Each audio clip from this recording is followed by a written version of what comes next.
মোট ২৬,৫৫,০০,০০০ টাকা।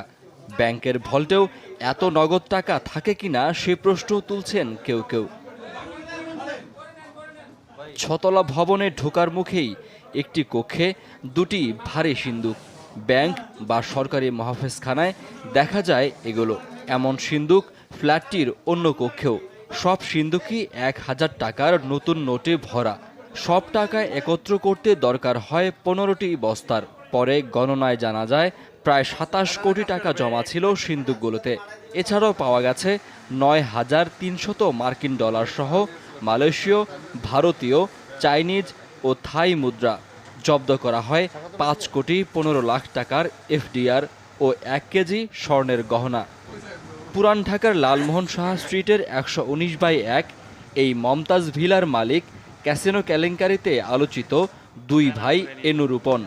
ভবনের নিচতলার কক্ষে পাওয়া গেছে ওয়ান্ডারার্স ক্লাবের কিছু ক্যাসিনো সরঞ্জাম।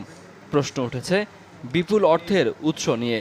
দুর্নীতি বিরোধী যে অভিযান শুরু হয়েছিল, চলমান প্রক্রিয়ার একটা অংশ হিসেবে এই বাড়িতে আমরা আমাদের গোয়েন্দা তথ্যের ভিত্তিতে অপারেশন পরিচালনা করি।